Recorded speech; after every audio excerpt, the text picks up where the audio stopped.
What's up, Super Bricks Bros here. Captain Marvel just came out this past week, and I thought it was a really good movie. There will be spoilers for it in this video, so watch this later if you want to avoid them. Anyway, of course, this video will be about whether or not the LEGO Captain Marvel set is accurate. Let's get straight into it.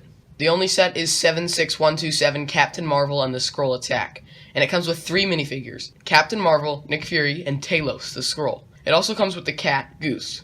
The Captain Marvel suit we get in this set is the one that she wears at the end of the movie, which is the same one we'd seen in the Endgame sets. Go check out the video I made about those if you haven't already. Link in the description.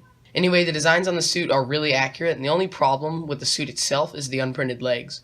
We could have at the very least gotten dual molded ones. Her hair isn't that great, I guess, but it gets the job done, and her head actually works really well. It's a reuse of Kira's face from the solo sets, and it looks perfect. Captain Marvel's powers, or whatever, are the wrong color. They're supposed to be orange or yellow, but no one even uses the power burst, and LEGO fixed it in the Endgame sets. Overall, I like this figure. I kinda wish we would've gotten her green suit instead, but whatever. The second figure we get is Nick Fury, and I honestly couldn't find any good pictures of him, so I guess this will have to do. As you can see, his torso isn't that great from the front, or the back, which kinda stinks, because it's not like it's a difficult design or anything. The unprinted legs are fine here, and the gun is as expected. Fury's hair is fine, but his face just isn't that great. I guess there's not a lot LEGO could have done to make it more recognizable, but this whole figure just seems kinda weak. Let's move on.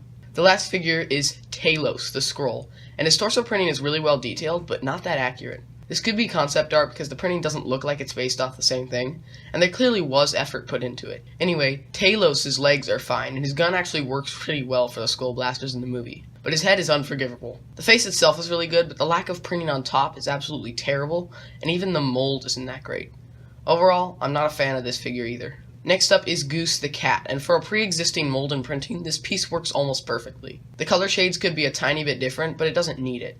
Of course, the LEGO Goose doesn't have any way to transform into the Flurkin or whatever, but that makes sense. The build for this set is the 1980s Quinjet, and while it's not perfect, it's got the color scheme down and is easily recognizable. You've got that rounded thing up at the front, and the big jets with the tail wings are there as well. There are a couple of things relating to coloring that could be changed, but this build works really well anyway. Alright, overall this set is decent at best. The build was good, but the minifigures were lacking. Also, this set did not come with the main villain of the film, Yon-Rogg.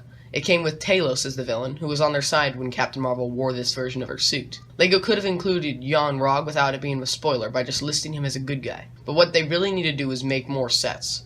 Anyway, this set gets a 3-star accuracy rating. It probably deserved worse, but the build was really good, and for being the only set in the line, it was decently accurate.